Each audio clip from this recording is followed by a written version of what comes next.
तो हम 49 के नीचे वाला पढ़ते हैं। शुरू करो। अच्छा। मेघनाद ने पुकार कर कहा, समस्त लोकों में प्रसिद्ध धनुर्धर कौशलाधीश दोनों भाई कहाँ हैं? नल, नील, द्विविद, सुग्रीव और बल की सीमा अंगद और हनुमान कहाँ हैं? भाई से द्रोह करने वाला विभीषण कहाँ है? आज मैं सबको और उस दुष्ट को तो हठपूर्वक अवश्य ही मारूंगा। ऐसा कहकर उसने धनुष पर कठिन बाणों का संधान किया और अत्यंत क्रोध करके उसे कान तक खींचा। वह बाणों के समूह छोड़ने लगा, मानो बहुत से पंख वाले सांप दौड़े जा रहे हैं। जहां तहां वानर गिरते दिखाई पड़ने लगे। उस समय कोई भी उसके सामने न हो सके। रीछ वानर जहां तहां भाग चले, सबको युद्ध की इच्छा भूल गई। रणभूमि में ऐसा एक भी वानर या भालू नहीं दिखाई पड़ा जिसको उसने प्राण मात्र अवशेष न कर दिया हो, अर्थात जिसके केवल प्राण मात्र ही न बचे हो, बल पुरुषार्थ सारा जाता न रहा हो। फिर उसने सबको 10-10 बाण मारे। वानर वीर पृथ्वी पर गिर पड़े। बलवान और धीर मेघनाद सिंह के समान नाद करके गरजने लगा। तो यहाँ पे हमने पीछे जब छोड़ा था तो हमने देखा था कि रावण को उसके नाना मनाने की कोशिश कर रहे हैं, तो उसको समझा रहे हैं माल्यावंत कि ये छोड़ दो सब, है ना। तो हम लेकिन जो भी उसे समझाता है वो सब गुस्सा हो जाता है। वो कहता है तू तो बूढ़ा हो गया है ना, तेरे में कोई रही नहीं ताकत, इसीलिए अनाप शनाप बक रहा है। मतलब देखो उसके रावण बूढ़ों को तो बिल्कुल बेकार समझता है कि तुम हो गए, बूढ़े हो गए, बस खत्म। तो वैसे भी वो किसी और की इज्जत नहीं करता। हमने देखा था ना, सिर्फ 2 ही जनों के उसके ऊपर उसको अभिमान है, वो है कुंभकर्ण और मेघनाद, ठीक है। हाँ, बट हमने देखा था कि वो मंदोदरी को कभी कुछ नहीं कहता। अगर मंदोदरी ये सब शिक्षा देती है, उससे उसे सचमुच बहुत प्रेम है। तो अब हम देखते हैं कि तब देखा था कि मेघनाद ने बोला मैं जाऊंगा युद्ध में आज, बट यहाँ पे अगर हम ध्यान से एक एक शब्द देखेंगे तो हम देखते हैं कहाँ कहाँ कौशलाधीश दो भ्राता। शुरू कैसे उसने शुरू कैसे किया युद्ध? उसने बोला समस्त लोगों में प्रसिद्ध धनुर्धर कौशलधीश दोनों भाई कहाँ हैं? अगर हम ये देखेंगे तो ये क्या है, युद्ध में मंगलाचरण हो गया। देखो वो एक्चुअली कौशलाधीश भगवान है ना। कौशल देश का भी उसने स्मरण कर लिया, वो दोनों भ्राता का है उनका भी स्मरण कर लिया। तो आज क्या होगा? आज तो वो अपना पराक्रम दिखाएगा, आज भगवान उसको जिताएंगे। भगवान को याद करके निकला है ना। तो फिर आगे हम देखते हैं कि कैसे उसने युद्ध करना शुरू किया है, भयंकर युद्ध। तो जहां जब ये आ रहा है ना, 10-10 सर सब मारे सी, तो कहते हैं 10-10 सर, सर मतलब तीर। तो उन्होंने बोला उसने 10-10 तीर मारे सबको।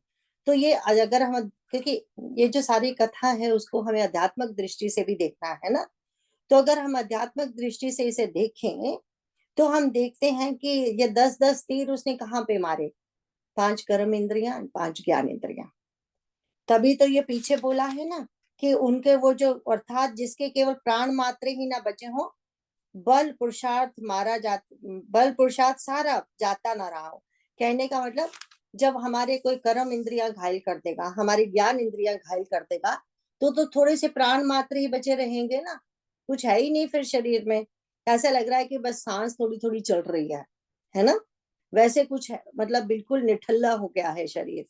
तो फिर इस तरह से हम देखते हैं कि अगर हम देखेंगे कि देखो बलवान और धीर मेघनाद सिंह के समान नाद करके गरजने लगा।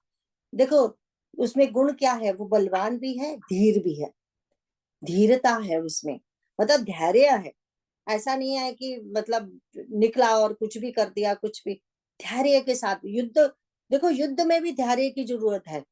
हम सोचते हैं ना युद्ध करना है तो मारना काटना है, वहां धैर्य नहीं चाहिए, नहीं, वहां भी धैर्य और समझदारी दोनों चाहिए होती है। अब हम आगे पढ़ते हैं 50 के नीचे। सारी सेना को बेहाल व्याकुल देखकर पवनसुत हनुमान क्रोध करके ऐसे दौड़े मानो स्वयं काल दौड़ा जाता आता हो। उन्होंने तुरंत एक बड़ा भारी पहाड़ उखाड़ लिया और बड़े ही क्रोध के साथ उसे मेघनाद पर छोड़ा। पहाड़ों पहाड़ों को आते देखकर वह आकाश में उड़ गया। उसके रथ, सारथी और घोड़े सब नष्ट हो गए, चूर चूर हो गए। हनुमान जी उसे बार बार ललकारते हैं, पर वह निकट नहीं आता, क्योंकि वह उनके बल का मर्म जानता था। तब मेघनाद श्री रघुनाथ जी के पास गया और उनके प्रति अनेकों प्रकार के दुर्वचनों का प्रयोग किया। फिर उसने उन पर अस्त्र शस्त्र तथा और सब हथियार चलाए। प्रभु ने खेल में ही सबको काटकर अलग कर दिया। श्री रामचंद्र जी का प्रताप सामर्थ्य देखकर वो मूर्ख लज्जित हो गया और अनेकों प्रकार की माया करने लगा। जैसे कोई व्यक्ति छोटा सा सांप का बच्चा हाथ में लेकर घोड़ों को डरावे और उससे खेल करे। शिव जी और ब्रह्मा जी तक बड़े छोटे सभी जिनकी अत्यंत बलवान माया के वश में है, नीच बुद्धि निशाचर उनको अपनी माया दिखला रहा है। आगे वाला पढ़ते हैं। आकाश में ऊंचे चढ़कर वह बहुत से अंगारे बरसाने लगा। पृथ्वी से जल की धाराएं प्रकट होने लगी। अनेक प्रकार के पिशाच तथा पिशाचिनियां नाच नाच कर मारो काटो की आवाज करने लगी। वह कभी तो विष्ठा, पिब, खून, बाल और हड्डियां बरसाता था और कभी बहुत से पत्थर फेंके देता था। फिर उसने धूल बरसाकर ऐसा अंधेरा कर दिया कि अपना ही पसारा हुआ हाथ नहीं सूझता था। माया देखकर वानर अकुला उठे। वे सोचने लगे कि इस हिसाब से इसी तरह रहा तो सबका मरण आ बना। यह कौतुक देखकर श्री राम जी मुस्कुराए। उन्होंने जान लिया कि सब वानर भयभीत हो गए हैं। तब श्री राम जी ने एक ही बाण से सारी माया काट डाली, जैसे सूर्य अंधकार के समूहों को हर लेता है। तदनंतर उन्होंने कृपा भरी दृष्टि से वानर भालुओं की ओर देखा, जिससे वे ऐसे प्रबल हो गए कि रण में रोकने पर भी नहीं रुकते थे। श्री राम जी से आज्ञा मांगकर अंगद आदि वानरों के साथ हाथों में धनुष बाण लिए हुए श्री लक्ष्मण जी क्रुद्ध होकर चले। तो हम यहाँ पे जो दो मेन है, जो बातें देखने वाले ये है कि एक तो जो मेघनाद देखो हनुमान जी से युद्ध नहीं कर रहा। कितना सुंदर वहां पे लिखा है ना कि हनुमान जी उसे बार बार ललकारते हैं, वह निकट नहीं आता क्योंकि वह उनके बल का मर्म जानता था। उसने, क्योंकि पहले तो हमने देखा सुंदरकांड में उसका युद्ध हो चुका है, लंका कांड में भी हुआ है। रिमेम्बर जब वो चारों तरफ के गेट उन्होंने तोड़ने थे, दरवाजे तोड़ने थे, तो जिस जिस दरवाजे पे वो था, जिस गेट कीपर यहाँ मेघनाथ था, वहां पे उन्होंने हनुमान जी और उनका दोनों का युद्ध होता है। वहां भी हनुमान जी उसको बेहोश कर देते हैं। तो अब वो हनुमान जी के सामने नहीं आता। तो वहां से देखो, उसको देखा, उसने पहाड़ लेके आते हुए भाग गया वहां से फटाफट। बेचारे रथी को भी मरवा दिया, घोड़े भी मर गए, सब रथ भी चकनाचूर हो गया। लेकिन आप अंतर ध्यान हो गया। फिर भगवान जी के पास जाके कुछ कुछ अनाप शनाप बकता है। फिर हम देखते हैं कि वो आकाश से अंगारे बरसा रहा है एवं पृथ्वी से जल की धाराएं प्रकट होने लगी। अगर जैसे कि अभी अभी हमने कहा कि हमें स्टोरी तो हमें पता है, ठीक है, अब हम इसका अध्यात्मक मीनिंग देखेंगे। तो अध्यात्मक मीनिंग क्या है? हमें पता है मेघनाथ क्या रिप्रेजेंट करता है, काम। तो थर्ड चैप्टर में हमें बताया गया है कि काम कहाँ वास करता है, इंद्रियों में, मन में, बुद्धि में वास करता है, ठीक है। अब ये जो काम है, ये क्या कर रहा है, किन बाणों की वर्षा कर रहा है काम जब करता है हमारे ऊपर? तो एक तो वो जो जल की वर्षा हो रही है ना, नीचे जल जो ऐसे निकल रहा है जल, तो वो ऊपर से एक्चुअली अग्नि की वर्षा हो रही है, नीचे जल ही जल है। तो नीचे डूबेंगे, ऊपर डूबेंगे तो अग्नि में जलेंगे। तो ये क्या है? ये जो जल है, ये क्या रिप्रेजेंट कर रहा है? विषयों का रस। काम हमें कहाँ फंसाता है? विषयों में फंसाता है, ठीक है ना। एंड ये अग्नि क्या है? द्वेष। क्योंकि जब विषयों में हमें रस आने लगता है तो विषयों से राग हो जाता है, और जो उसमें वादा डालेंगे उनसे द्वेष हो जाएगा। तो अग्नि है द्वेष, है जल है जो विषयों का रस है। फिर उन्होंने कहा था कि ऐसा धुआं धुआं ही धुआं उन्होंने चारों तरफ कर दिया कि किसी को कुछ नजर नहीं आ रहा। अब ये काम क्या करता है? आंखों के सामने किसका धुआं डाल देता है? मोह माया का, राइट। माया का धुआं डाल दिया ना उसने। फिर कुछ दिखता ही नहीं। मोह मतलब, मोह की क्या डेफिनेशन नाना जी ने बताई, ये बताई है ना, कि सब कुछ जानते समझते हुए भी हम उल्टा करते हैं, वो मोह हो जाता है। जब हमें धन संपत्ति, पद प्रतिष्ठा, दाम्पत्य सुख, वो ज्यादा प्यारा लगने लगता है, तो आंखों में धूल तो आ ही जाएगी, फिर ठीक एंड गलत की पहचान कहाँ रहेगी। तो ये सब वो कर रहा है काम। ठीक है। अब क्या हुआ, भगवान जी ने देखा कि ये तो सारे बानर सचमुच में बिल्कुल वो हो गए हैं, निढाल हो गए हैं। तो उन्होंने कृपा दृष्टि, कभी भालू बिलो के कृपा दृष्टि, जस्ट एक कृपा दृष्टि की भालुओं पे, बानरों पे, भय प्रबल रण रही ना रोके। रिमेम्बर, पीछे हमने पिछले पेज पे पढ़ा था ना, कि उनके एक प्राण मात्र ही ना बचे हो, पुरुषार्थ भी, वो भी सब चला गया। वो कैसे, वो देखा था ना हमने, कि वो जहां रीछ बानर जहां तहां भागने लगे, सबको युद्ध इच्छा भूल गई, है ना। वो इतने बेहाल हो गए थे। अब यहाँ भगवान जी ने जैसे ही कृपा दृष्टि डाली, भय प्रबल रण रही ना रोके। अब ऑल ऑफ ए सडन इतनी शक्ति उनमें आ गई कि अब तो वो रुकते भी ना रुकेंगे, है ना। ये भगवान की कृपा दृष्टि का कमाल है। आप 52 के नीचे देखेंगे। उनके लाल नेत्र है, चौड़ी छाती और विशाल भुजाएं हैं। हिमाचल पर्वत के समान उज्जवल गौरवर्ण शरीर, कुछ ललाई लिए हुए है। इधर रावण ने भी बड़े बड़े योद्धा भेजे, जो अनेकों अस्त्र शस्त्र लेकर दौड़े। पर्वत, नख और वृक्ष रूपी हथियार धारण किए हुए वानर श्री रामचंद्र जी की जय पुकारते दौड़े। वानर और राक्षस सब जोड़ी से जोड़ी भिड़ गए। इधर और उधर दोनों और जय की इच्छा कम न थी, अर्थात प्रबल थी। वानर उनकी घुसी और लातों से मारते हैं, उनको दांतों से काटते हैं। विजयशील वानर उन्हें मारकर फिर डांटते भी है, मारो मारो, पकड़ो पकड़ो, पकड़कर मार दो, सिर तोड़ दो और भुजाएं पकड़कर उखाड़ लो। नवों खंडों में ऐसी आवाज भर रही है, प्रचंड रुंड धड़ जहां तहां दौड़ रहे हैं। आकाश में देवतागण यह कौतुक देख रहे हैं। उन्हें कभी खेद होता है और कभी आनंद। खून गड्ढों में भर भर कर जम गया है और उस पर धूल उड़कर पड़ रही है। वो दृश्य ऐसा है मानो अंगारों के ढेरों पर राख छा रही हो। आगे वाला पढ़ते हैं। घायल वीर कैसे शोभित हैं, जैसे फूले हुए पलाश के पेड़। लक्ष्मण और मेघनाथ दोनों योद्धा अत्यंत क्रोध करके एक दूसरे से भिड़ते हैं। एक दूसरे को कोई किसी को जीत नहीं सकता। राक्षस छल, बल, माया और अनीति, अधर्म करता है। तब भगवान अनंत जी, लक्ष्मण जी क्रोधित हुए और उन्होंने तुरंत उसके रथ को तोड़ डाला और सारथी को टुकड़े टुकड़े कर दिए। शेष जी, लक्ष्मण जी उस पर अनेक प्रकार से प्रहार करने लगे। राक्षस के प्राण मात्र शेष रह गए। रावण पुत्र मेघनाद ने मन में अनुमान किया कि अब तो प्राण संकट आ बना, ये मेरे प्राण हर लेंगे। तब उसने वीर घातिनी शक्ति चलाई। वह तेज पूर्ण शक्ति लक्ष्मण जी की छाती में लगी। शक्ति के लगने से उन्हें मूर्छा आ गई। तब मेघनाद भय छोड़कर उनके पास चला गया। मेघनाद के समान 100 करोड़ अगणित योद्धा उन्हें उठा रहे हैं, परंतु जगत के आधार श्री शेष जी, लक्ष्मण जी उनसे कैसे उठते। तब वे लजाकर चले गए। यहाँ पे हम देखते हैं, अब एक बात देखनी है हमने, जैसे कि अभी अभी हमने कहा था कि यहाँ अब 3 भक्तों की कथा आने वाली है। भगवान के परम परम, कोई मामूली भक्त नहीं है। परम भक्त कौन है? लक्ष्मण जी हैं, हनुमान जी हैं, भरत जी हैं। एंड इन तीनों की किसी ना किसी रूप में हार हुई है। ये जो प्रसंग है, इस प्रसंग में तो हम देखेंगे कैसे हार हुई है, और उस हार से उन्होंने क्या सीखा, और या उस हार को उन्होंने कैसे लिया। तो पहले तो हम लक्ष्मण जी का देखते हैं।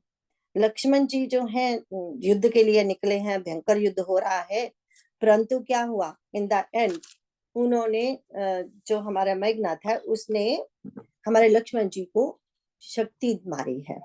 अब रिमेम्बर नाउ, फिर से हम याद दिलाते हैं, जब हमने शुरू में भी कथा क्या कहा था, तो हमने कहा था कि ये भगवान की जो कथा है ना, जिसमें हम भगवान विषाद करते दिखेंगे, जिसमें ये अभी लक्ष्मण जी बेहोश हो गए हैं, उसके बाद भी हम देखेंगे वो उनपे सरफ फेंकेगा जब तक वो छुड़ाने आएंगे गरुड़ जी। कितना लंबा चलता है ये युद्ध, स्मॉल युद्ध नहीं है। तो हम देखेंगे कि ये जो भगवान की कथा है ना, इसको इसमें तीनों तीनों गुणों से वो हो रहे हैं, प्रकार दिख रहा है हमें।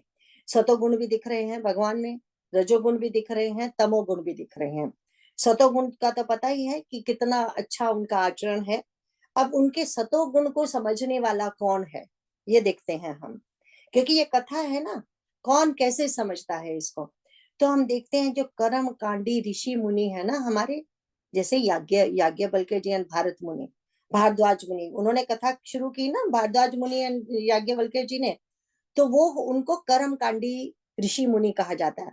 अब ये कर्म कांडी ब्राह्मण, जो आजकल हमने कर्म कांडी की परिभाषा समझ रखी है, वो कर्म कांडी नहीं, ये वो कर्म कांडी है जो वेदों के द्वारा दिए हुए रास्ते से सारे अपने कर्म करते हैं और वैसा ही सबको सिखाते हैं।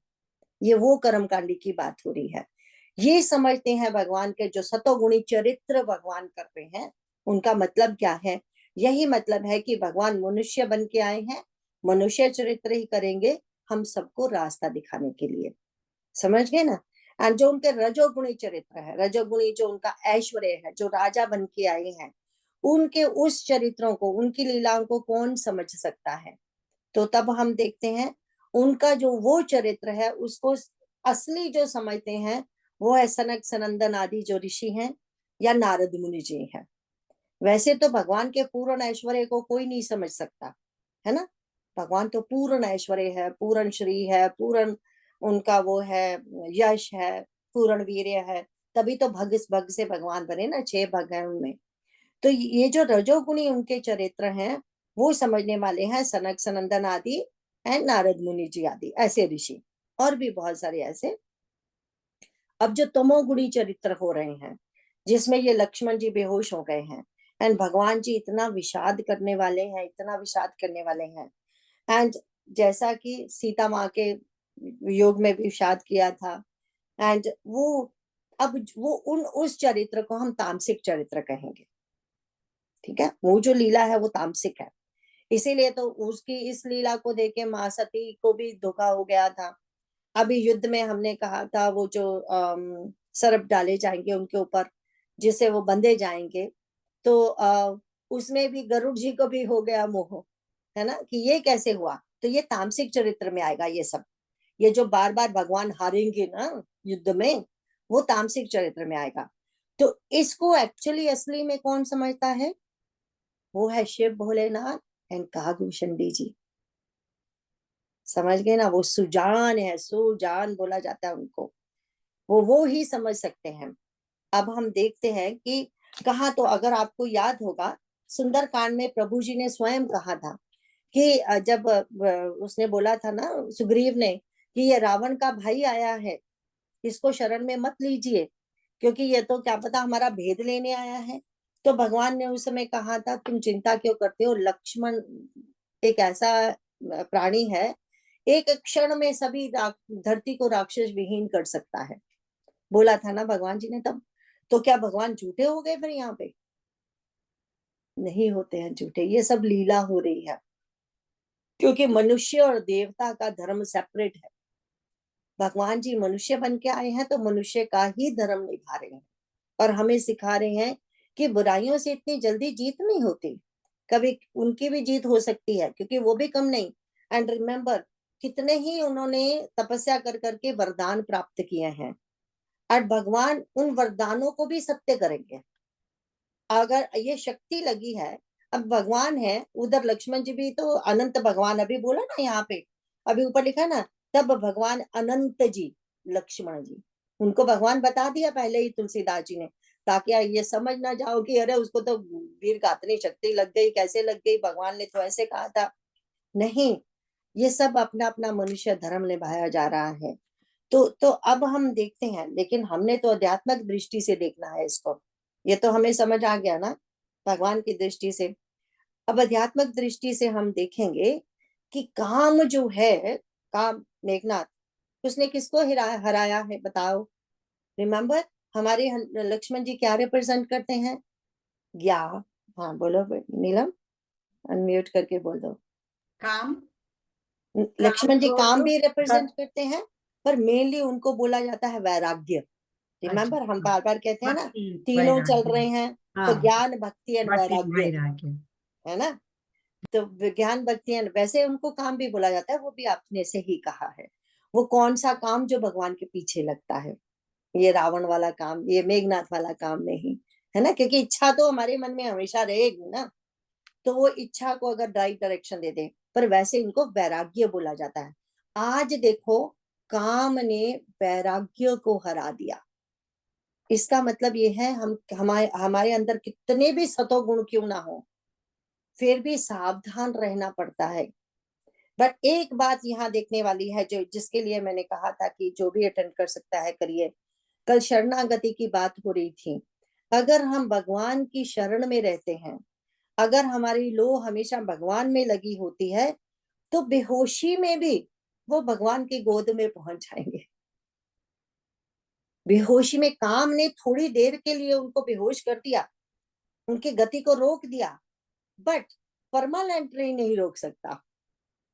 ऐसा हो सकता है कि हमारी जिंदगी में भी ऐसा आए कि हम भगवान से इतने जुड़े हुए हैं, फिर भी कहीं ना कहीं काम से हार गए, क्योंकि कोई ऐसा नहीं है जो नहीं हारता है इस दुनिया में।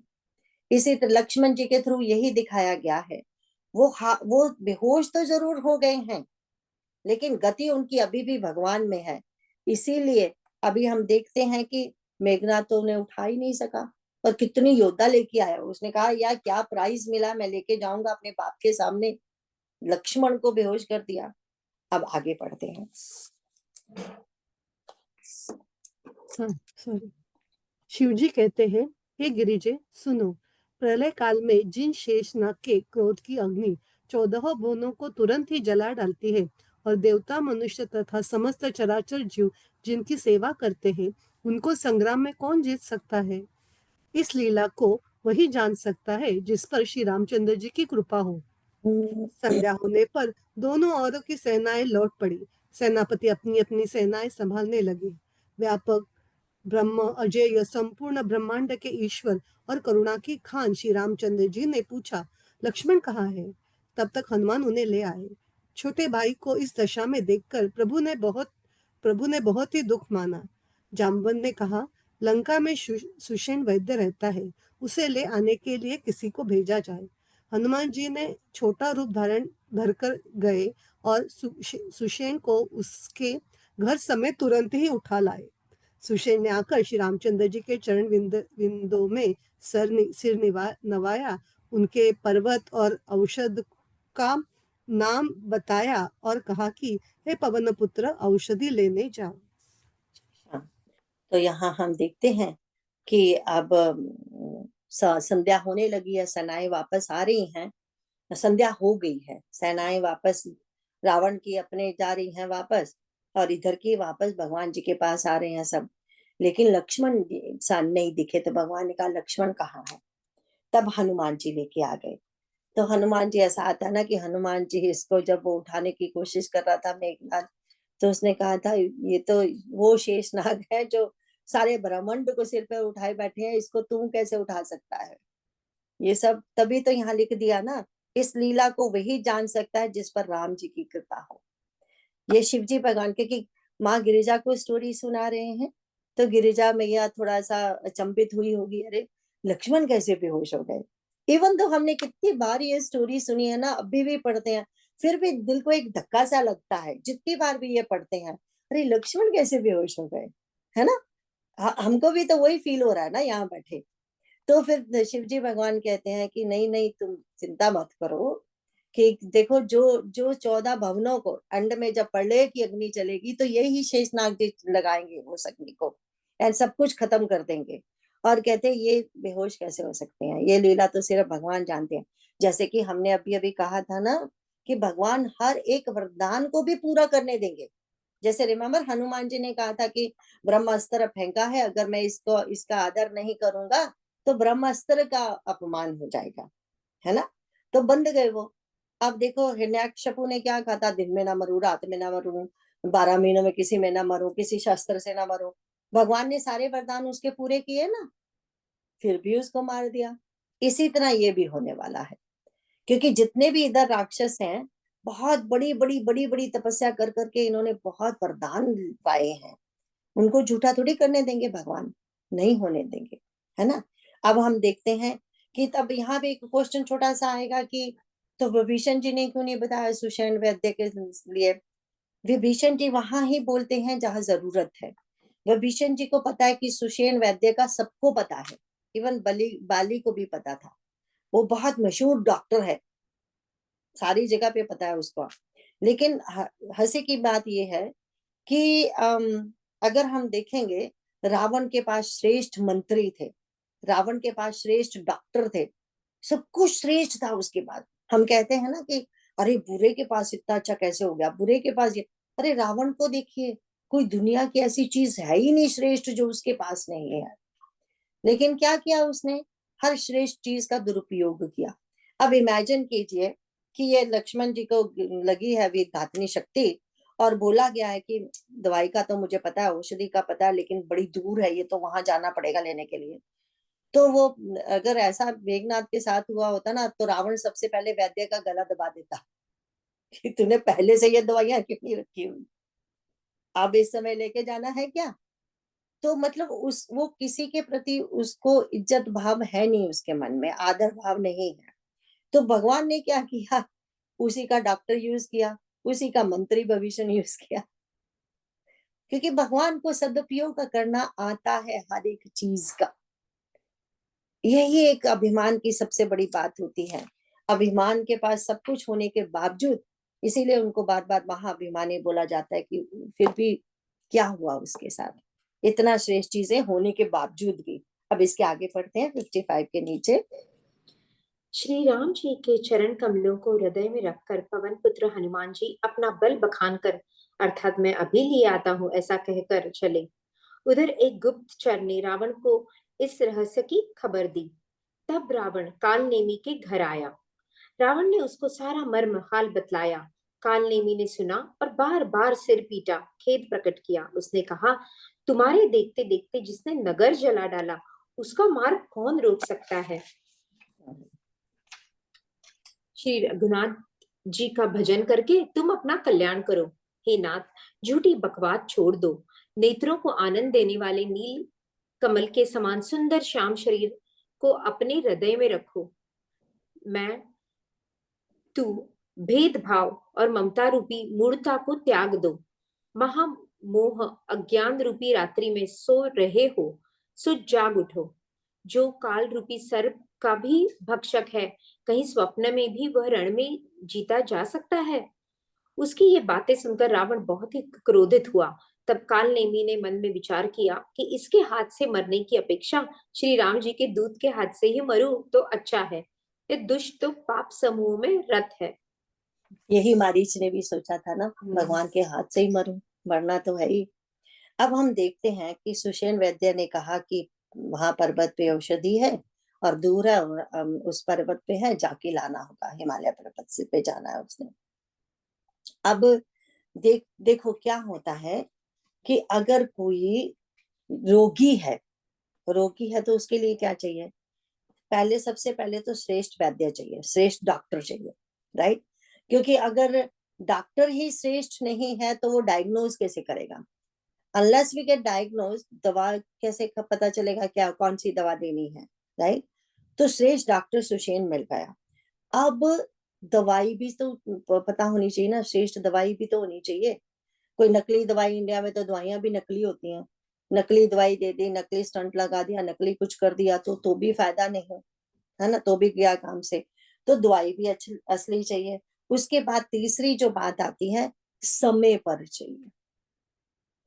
दवाई भी अवेलेबल है, कहीं बड़ी दूर है, जो पता नहीं टाइम पर मिलेगी कि नहीं। देखो यहाँ भी तो हमने देखा है ना, जब स्ट्रोक होता है तो कहा जाता है विद इन ए 4 आवर्स वो बंदा हॉस्पिटल पहुंच जाए तो उसको तो स्ट्रोक को खत्म किया जा सकता है, उसका रिवर्स हो जाता है stroke, but only with in 4 hours. तो उस समय एक दवाई दी जाती है जिससे वो स्ट्रोक को रिवर्स किया जा सकता है। अदरवाइज जो उसके साइड इफेक्ट होते हैं वो सारी उम्र के लिए होते हैं। Nobody can do anything about it. Once that 4 hour crossed, that's it, is done, over. इसी तरह से तो 3 चीजें चाहिए, श्रेष्ठ वैद्य चाहिए, तो उसके बाद श्रेष्ठ दवाई भी चाहिए, और समय में होना चाहिए, ये सब चीजें। अब हमारे हनुमान जी हैं, तो भगवान तो सबको देखेंगे, अब ये कौन लेके आएगा, तो हनुमान जी का नाम आता है। लेकिन यहाँ पे आपको एक चीज नोट करनी पड़ेगी जो बहुत जरूरी है, जो हमने कहा था 3 भक्तों की कथा है। पहली बार हनुमान जी ने श्री राम जी के चरण कमलों को हृदय में रखकर पवन पुत्र हनुमान जी अपना बल बखान कर, अर्थात मैं अभी ले आता हूं ऐसा कहकर चल पड़े। Remember now, even though he did not mean it, भगवान के सामने वो अपना बल क्यों बखारेंगे, उनमें कोई वो नहीं था, अभिमान वाला भाव नहीं था, पर फिर भी मुंह से निकल गया। तो इसका मतलब कहीं ना कहीं तो बीज रूप में छुपा होता ना कि मैं श्रेष्ठ हूँ। शायद उनका तो सिर्फ एक ही मकसद था उस समय, कि भगवान को तसल्ली देनी, आप चिंता मत करो, मैं यूं गया और यूं आया। ऐसा कहते हैं, ऐसा उन्होंने तो वाल्मीकि रामायण में तो आता है, ऐसा बोला था कि अगर तेल कढ़ाई में गरम गरम तेल हो, तो उसमें सरसों का दाना डाल दिया जाए, जितना टाइम उसको फूटने को लगेगा उतनी देर में मैं यहाँ आ जाऊंगा, आप चिंता मत करो, ऐसा बोला था उन्होंने। तो यहाँ पर हम देखते हैं कि थोड़ी सी गलती हुई है ना, क्योंकि वो अब भगवान के सामने अपना बल बखान कर, नहीं तो पहले तो यही कहते थे ना, भगवान आपकी कृपा, आपकी कृपा, आपकी कृपा, आपके। और ऊपर बार बार हम देख भी रहे हैं कि भगवान जिसको कृपा दृष्टि देखते हैं वो कैसे प्रबल हो जाते हैं। उनमें पीछे भी तो पढ़ा है ना हमने, कृपा दृष्टि कभी भालू भी लोग भय प्रबल, रण रही ना रोके। सो ये बात है। तो अब हम देखते हैं कि फिर उसने क्या किया, उसने भी तो अपने पीछे, वो तो बहुत खुश है ना, आज उसका मेघनाथ जीत के आया है। उसको पता है कि लक्ष्मण जो घायल हुए हैं, अगर लक्ष्मण को कुछ हो गया तो राम नहीं बचेगा, राम को कुछ होगा सीता नहीं बचने वाली, इन तीनों को कुछ हुआ तो अयोध्या डन, खत्म, एवरीबॉडी विल बी गॉन, है ना, वन आफ्टर अनदर ऐसा होने वाला है फिर। तो ही इज वेरी हैप्पी। अब क्या, उसको फिर ये भी पता चला गया कि हनुमान जी दवाई लेने गए हैं, और फिर उसने रास्ते में ये कालनेमी को भेज दिया। अब कालनेमी समझा रहा है ना कि तू किसको किसको मारना चाहता है, एक्चुअली जो महाकाल है, काल नेमी तो छोटा सा काल है, और मरवाना चाहता उसे महाकाल को, वो कैसे मरेगा महाकाल उसके हाथों। आगे पढ़ते हैं। उस वह मन ही मन ऐसा कहकर चला और उसने मार्ग में माया रची, तालाब, मंदिर और सुंदर बाग बनाया। हनुमान जी ने सुंदर आश्रम देखकर सोचा कि मुनि से पूछकर जल पी लूं, जिससे थकावट दूर हो जाए। राक्षस वहां कपट से मुनि का वेश बनाए विराजमान था। वह मूर्ख अपनी माया से मायापति के दूत को मोहित करना चाहता था। मारुति ने उसे पास जाकर मस्तक नवाया। वह श्री रामचंद्र जी के गुणों की कथा कहने लगा। वो बोला, रावण और राम में महान युद्ध हो रहा है। राम जी जीतेंगे, इसमें संदेह नहीं है। हे भाई, मैं यहाँ रहता हुआ ही सब देख रहा हूँ। मुझे ज्ञान दृष्टि का बहुत बड़ा बल है। हनुमान जी ने उससे जल मांगा तो उसने कमंडलू दे दिया। हनुमान जी ने कहा, थोड़े जल में मैं तृप्त नहीं होने का। तब वह बोला, तालाब में स्नान करके तुरंत लौट आओ, तो मैं तुम्हें दीक्षा दूं, जिससे तुम ज्ञान प्राप्त करो। तालाब में प्रवेश करते ही एक मगरी ने अकुला कर उसी समय हनुमान जी का पैर पकड़ लिया। हनुमान जी ने उसे मार डाला। तब वह दिव्य देह धारण करके विमान पर चढ़कर आकाश को चली। तो आगे भी पढ़ लेते हैं सारे। उसने कहा, हे वानर, मैं तुम्हारे दर्शन से पाप रहित हो गई। हे तात, श्रेष्ठ मुनि का शाप मिट गया। हे कपि, यह मुनि नहीं है, घोर निशाचर है, मेरा वचन सत्य मानो। ऐसा कहकर जो ही वह अप्सरा गई, त्यों ही हनुमान जी निशाचर के पास गए। हनुमान जी ने कहा, हे मुनि, पहले गुरु दक्षिणा ले लीजिए, पीछे आप मुझे मंत्र दे दीजिएगा। हनुमान जी ने उसके सिर को पूंछ में लपेटकर उसे पछाड़ दिया। मरते समय उसने अपना राक्षसी शरीर प्रकट किया। उसने राम राम कहकर प्राण छोड़े।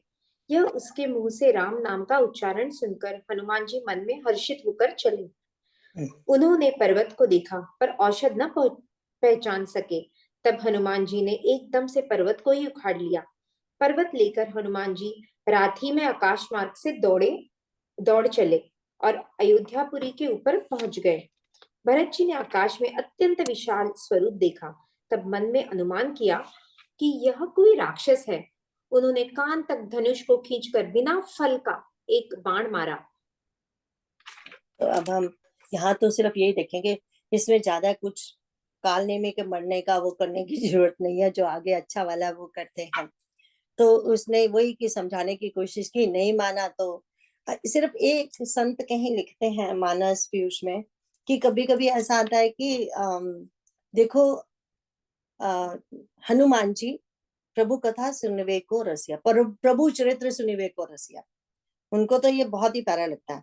और यहाँ तो ये काल ने में चाहे गलत साधु बना था, झूठा साधु बना था, तो भगवान की कथा सुना रहा था, तो फिर भी हनुमान जी ने कैसे मार दिया, उनका कैसे मन किया होगा कथाकार को मारे।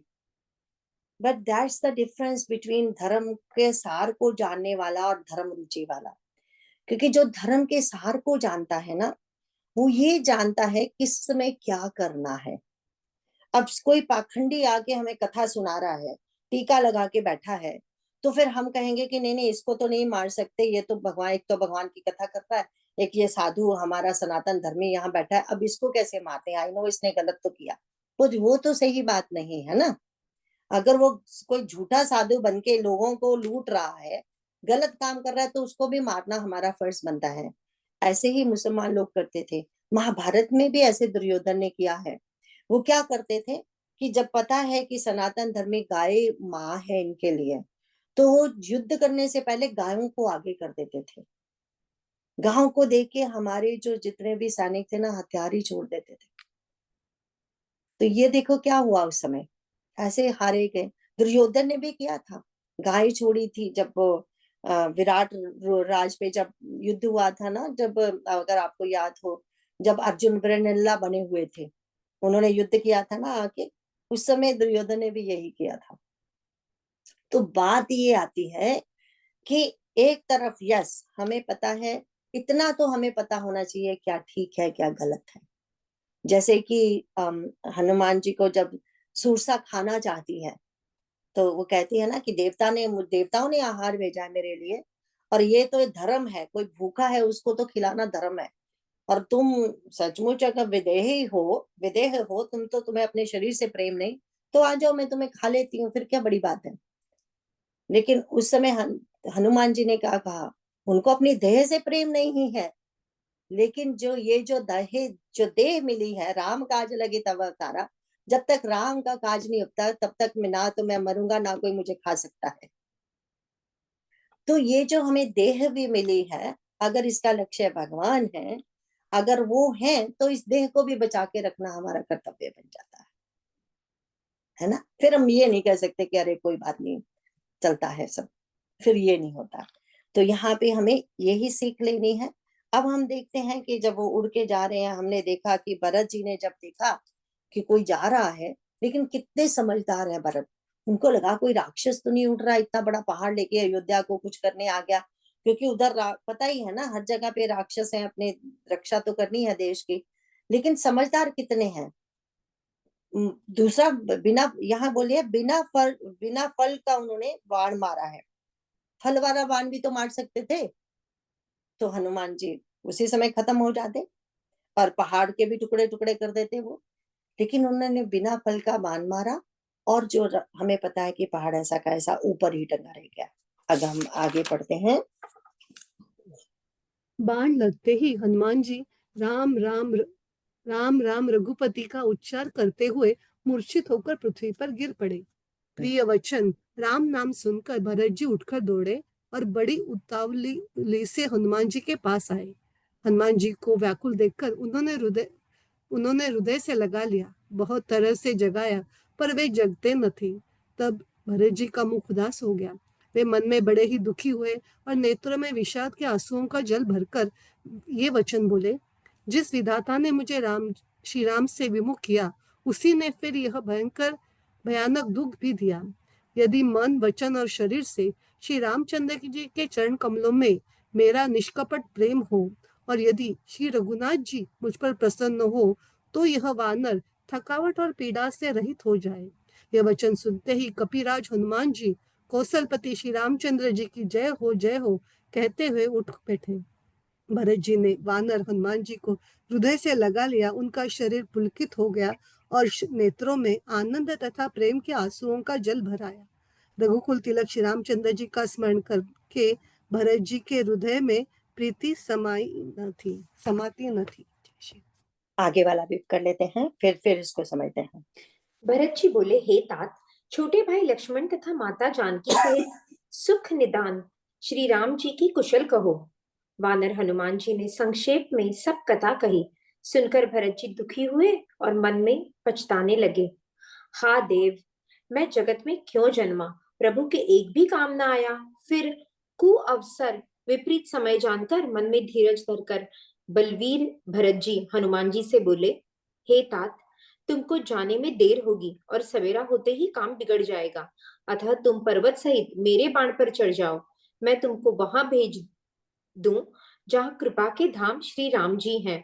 भरत जी की यह बात सुनकर एक बार तो हनुमान जी के मन में अभिमान उत्पन्न हुआ कि मेरे बोझ से बाण कैसे चलेगा, किंतु फिर श्री रामचंद्र जी के प्रभाव का विचार करके वे भरत जी के चरणों की वंदना करके हाथ जोड़कर बोले, हे नाथ, हे प्रभु, मैं आपका प्रताप हृदय में रखकर तुरंत चला जाऊंगा। ऐसा कहकर आज्ञा पाकर और भरत जी के चरणों की वंदना करके हनुमान जी चले।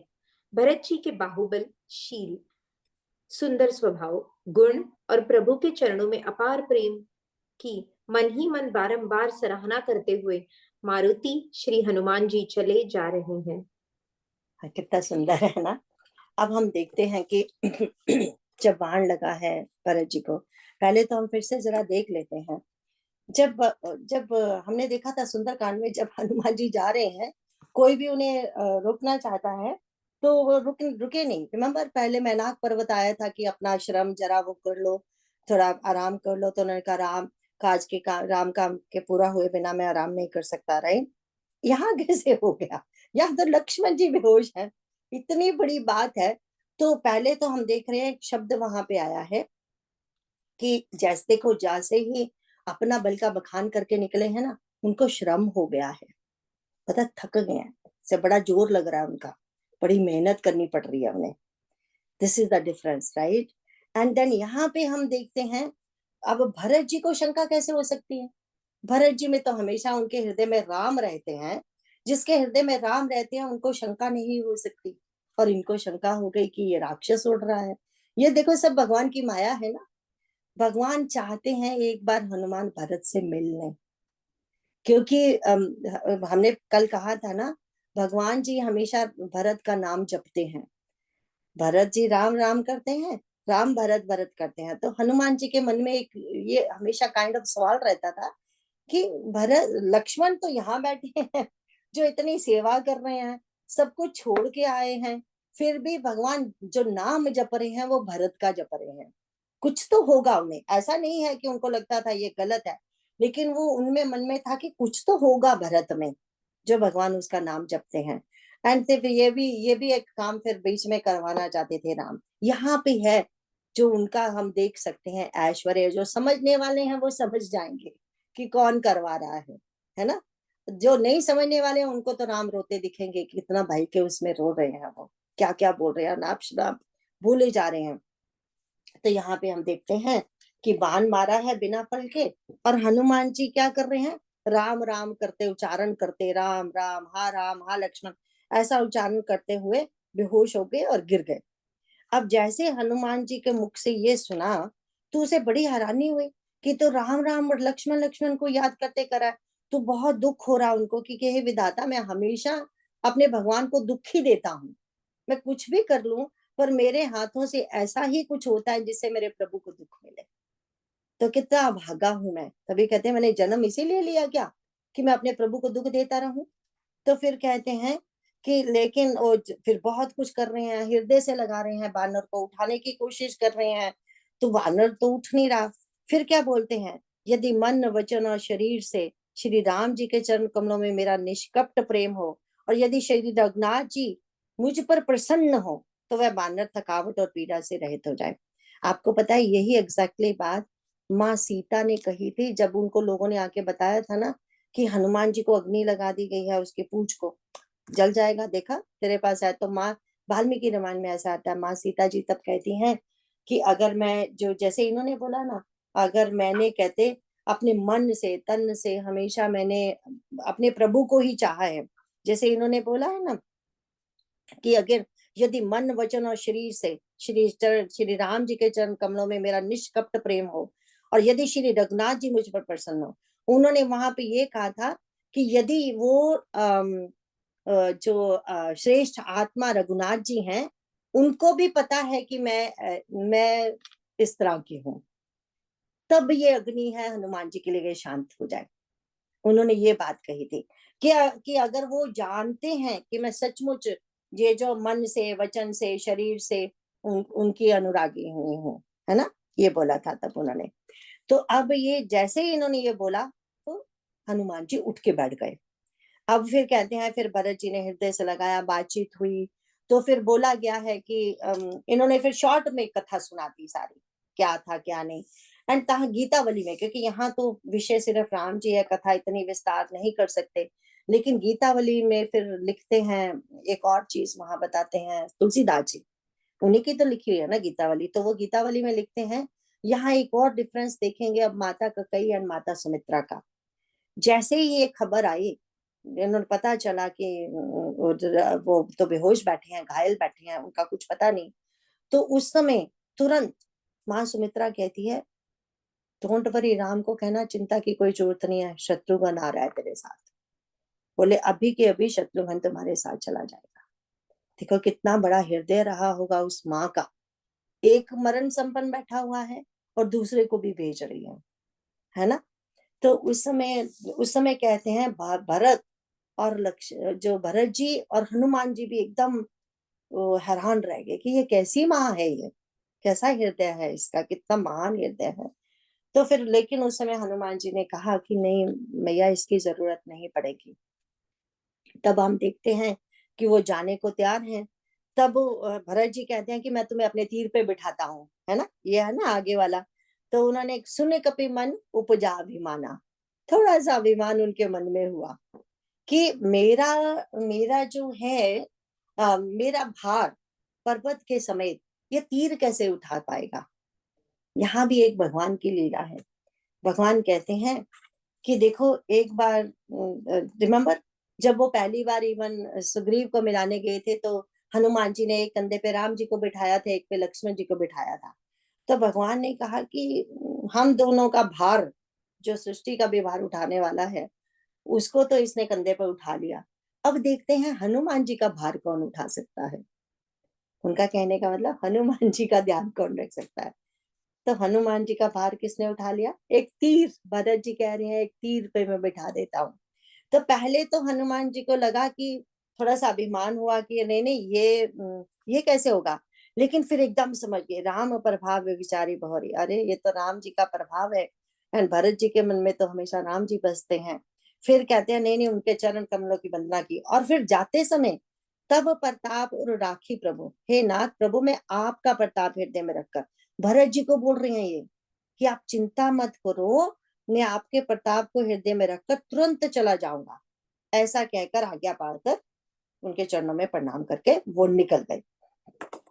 आगे वाली की हम हिंदी जरा नहीं पढ़ेंगे क्योंकि टाइम कम है, अगर इसको थोड़ा सा समझना है। सिर्फ आगे वाली जो हिंदी है वो उसमें ये है कि हम देखते हैं कि भगवान कितना विषाद कर रहे हैं, कितना रो रहे हैं, और कहते हैं वो तो आया ही नहीं। वो तो कहता था भाई जब तक वो सरसों का तेल, मतलब सरसों का वो हो जाएगा, फटेगा, तब तक तो मैं पहुंच जाऊंगा। ये तो आधी रात से ऊपर बीत गई, अभी भी हनुमान जी नहीं आए। अब ये जो घटना जब होती है, फिर हमें पता है कि औषधि लेके लक्ष्मण जी ठीक हो जाते हैं, ये पता है। अब कहा जाता है कि एक बार लक्ष्मण जी को प्रभु ने पूछा, लक्ष्मण ये जो 14 साल का वनवास का समय था, सबसे सुखद कोई घटना बताओ। तो लक्ष्मण जी कहते हैं कि प्रभु, मेरे लिए तो सबसे सुखद घटना वो थी कि जब मैं आपकी गोद में पड़ा हुआ था बेहोशी में। बोले 14 साल तो मैंने जाग के काटे, रक्षा करके काटे, बट कहते हैं कि फिर जब नींद एक एक बार थक गया, नींद आई, तो वो भी आपकी गोद में सो रहा हूँ, मुझे तो कोई चिंता नहीं थी। भगवान ने कहा तुम्हें चिंता नहीं लगी, जब वो वीरगात्नी शक्ति तुम्हें लगी, तुम्हें चिंता लगी होगी, अब मेरा क्या होगा? बोले ना, मेरे को काहे की चिंता, वो वीरगात्नी शक्ति मुझे नहीं प्रभु आपको लगी थी, मुझे वो चिंता थी। ये जो चोट है वो तो आपको लगी है, देखने को लग रहा है कि जो शक्ति मुझे लगी है। तो वो फिर हम देखते हैं कि एक बार हनुमान जी को पूछा था कि हनुमान तुम्हें कैसे लगा था जब पहली बार हनुमान को मिले ना, तो बोला ना तुम तो मुझे लक्ष्मण से भी ज्यादा प्रिय हो, तो दुगने प्रिय हो, ये बोला था, दुगने प्रिय हो। तो लक्ष्मण जी भी चुप रहे थे उस समय, भरत जी ये हनुमान जी भी चुप रहे थे। इस घटना के बाद हनुमान जी ने कहा भगवान मुझे एक प्रश्न का उत्तर देना है, आपने कभी मुझे पूछा था तुमको कैसा लगा जब मैंने ये कहा था, तब तो मैं कुछ बोल नहीं पाया था, आज उसका उत्तर देना चाहता हूँ। बोले क्या? बोले सबसे प्रिय तो आपको लक्ष्मण ही है। कहते हैं हम सभी हैं यहाँ पे, भरत जी भी थे, माताएं भी हैं, माता सीता भी है, मैं भी हूँ, बट लेकिन आप रो किसके लिए रहे हो? लक्ष्मण के लिए, और ये बोल रहे हो कि अगर लक्ष्मण नहीं बचेगा तो मैं नहीं बचूंगा। तो इसका मतलब ये है कि सबसे प्रिय तो आपको लक्ष्मण ही है, वो आपके प्राण जो है वो लक्ष्मण है ना। एंड लक्ष्मण जी को जब पूछा गया था कि जब मैंने उसको ये कहा था तो तुम्हें कैसे लगा, तो बोले आपने जो कहा था वो बिल्कुल सही था। बोले देखो आप, मैं इतनी उम्र सेवा किया, सब किया, मेरे पे माँ को शंका हो गई, लेकिन जो हनुमान पहली बार मिले भगवान माँ को, उनके ऊपर कभी शंका नहीं हुई, उन्हें झट से मान लिया। तो कितने पवित्र, कितने वो रहे हैं हनुमान जी। बाकी तो सभी ऋणी है ना, हनुमान जी को बोलते हैं हम सारे ही तुम्हारे ऋणी हैं। तो अच्छा, तो अब आई भरत की बारी। तो भरत जी के देखा ना कि वो इन्होंने बोला, भगवान ने कहा भरत जी को मिलके तुम्हें कैसा लगा? तो वो बोले भगवान भरत जी जैसा तो कोई है ही नहीं, क्योंकि भगवान ने कहा हनुमान मैं तुमसे नाराज हूँ। किस बात पे नाराज हो? तुम जब अयोध्या से निकले इस देखे पर्वत लेके, तुमने अपना ईष्ट बदल दिया। कौन सा ईष्ट बदल दिया? तुमने तो भरत को ईष्ट बना लिया। देखा, नोटिस किया है आपने? तब प्रताप उरी राखी प्रभु, हे नाथ, हे प्रभु, मैं आपका प्रताप हृदय में रखकर तुरंत चला जाऊंगा। बोले तुमने तो ईष्ट ही बदल दिया, मेरा नाम नहीं लिया चलने से पहले, भरत का नाम लिया, तो भरत को ईष्ट बना दिया। तो बोले ये क्या बात हुई? तो हनुमान जी ने बहुत सुंदर जवाब दिया, हनुमान जी सचमुच मैंने तो भरत को इष्ट बना लिया है। अब कैसे? बोले कि बात ये है कि प्रभु मैंने आपके वाणों का बड़े बड़े चमत्कार देखे हैं, कितने आपने राक्षस मारे हैं उन वाणों से, बट जो वाण मैंने भरत के देखे वो आपके तो उसमें है ही नहीं। तो वो कहते हैं हाँ ये क्या बात हुई? बोले जो आपके बाण है ना वो तो मारना ही जानते हैं, जो भरत जी के बाण हैं वो दो काम करते हैं। क्या काम करते हैं? एक तो अभिमान को मार देते हैं, जैसे मेरा अभिमान खत्म किया। दूसरा काम क्या करते हैं? प्रभु आपसे मिलाते हैं। उनके पास ऐसे वाहन हैं जो सीधा आप उस वाहन पे बैठोगे तो सीधा वहां पहुंच जाओगे, आपके पास पहुंच जाएंगे। ऐसे वाहन मैंने, भगवान ने कहा रे तो इसमें क्या बड़ी बात है, चमत्कार तो मेरे वाणों में भी है ना, तूने देखा नहीं राक्षस मर रहे थे और कैसे मेरे अंदर लीन हो रहे थे, तो एक ही बात होगी ना, उसके बाण भी मेरे पास पहुंचते हैं, पहुंचाते हैं बंदे को, और मेरे बाण भी ऐसे ही करते हैं। बोले भगवान ना ना ना, बिल्कुल गलत, क्या हुआ? बोले आपके बाण जब आपसे कोई मिलता है ना वो मरने के बाद मिलता है, मार, उसके बाण तो ऐसे जिंदा पहुंचा देते हैं, वो भी प्यार से। तो ये भरत जी की महिमा हमारे हनुमान जी भगवान के सामने बोलते हैं।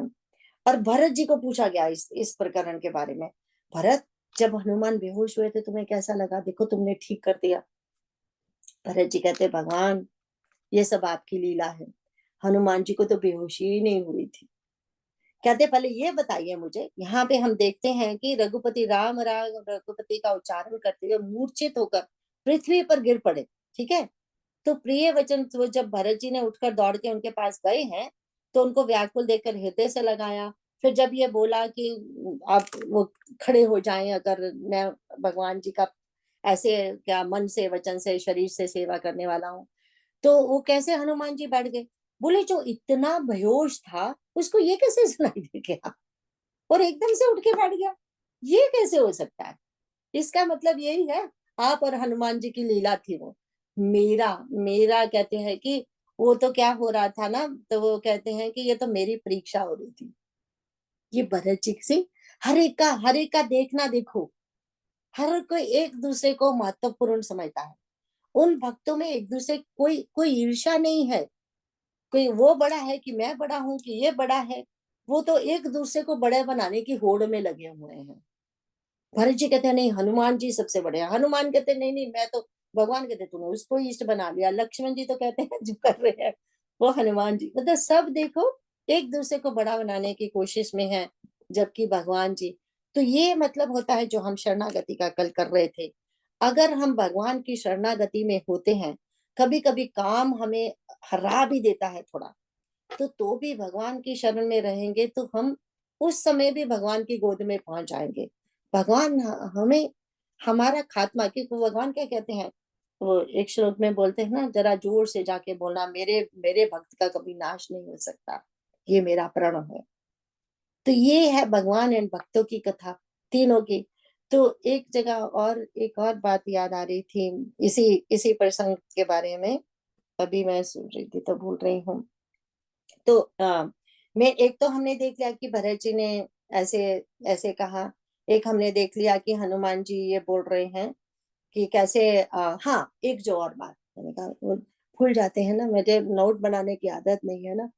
तो वो एक बात और है, देखो एक बार और आएगा युद्ध में, हम देखेंगे फिर से वीर गात्नी शक्ति लक्ष्मण जी को लगने वाली है, और लक्ष्मण जी बेहोश होके गिरेंगे। वहां कुछ नहीं हो रहा। वहां पे जाते हैं अपने श्री राम जी ना, उनके कान में कुछ बोलते हैं, लक्ष्मण तुम्हें पता है तुम कौन हो, उठ जाओ फटाफट। एकदम से लक्ष्मण जी उठ के बैठ जाते हैं। तो भरत जी जो हनुमान जी हैं वो ये कहते हैं, भगवान जितने भरत महान है उतना तो कोई हो ही नहीं सकता। वो कैसे? कहते कि जब लक्ष्मण जी बेहोश हुए तो डॉक्टर की जरूरत थी, वो मैं फटाफट ले आया, पहाड़ को उठा के ले आया, समय के बीच में ले आया, वे सब कुछ किया, इतनी मेहनत की, तब जाके वो हुआ। बोले जब मैं बेहोश था, जो जो लक्ष्मण जी को ठीक करने वाला था वही बेहोश पड़ा हुआ था, उसको किसने उठाया? क्या आपके अयोध्या में कोई वैद्य नहीं है? क्या आपके अयोध्या में कोई औषधि नहीं है? बोले एक ही बात कही, हमारे भरत जी ने क्या कहा कि यदि वही, कि यदि मन वचन और शरीर से श्री राम जी के चरण कमलों में मेरा निष्कपट प्रेम हो, और यदि श्री रघुनाथ जी मुझ पर प्रसन्न हो, तो ये बानर थकावट और पीड़ा से उठ जाए, पीड़ा से रहित हो जाए। तो बोले मैं भी तो ये बोल सकता था ना, मैंने क्यों नहीं बोला? लक्ष्मण जी जो बेहोश थे, I could have said that, कि अगर मैं इस तरह से हूं तो मेरे पे भगवान प्रसन्न हो, तो लक्ष्मण जी उठ के बैठ जाए। बोले ये सीख भरत जी से सीखी, कि ये जो पूर्ण विश्वास कैसे किया जाता है। इसीलिए जब हम देखेंगे कि दूसरी बार जब शक्ति लगती है तो लक्ष्मण जी को भगवान ये बताते हैं। इसीलिए हम देखते हैं, वैसे हम नेक्स्ट टाइम जरूर पढ़ेंगे इसको, भगवान जी का जो विलाप कर रहे हैं अपने भाई के लिए, वो उसको अगली बार पढ़ते हैं।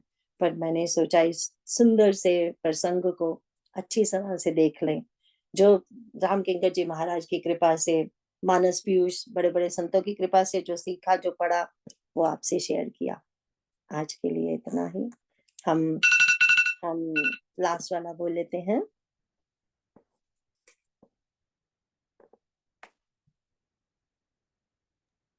आप बोलू, मैं बोलू, आप बोलते? ओके। बार बार मांगो हर्ष देव श्री रंग, पद सरोज अन पाइनी, भगति सता सतरंग सतसंग। जय सीता राम चरण रति मोरे, अनुदिन बढ़ऊ अनुग्रह तोरे। जय सिया राम।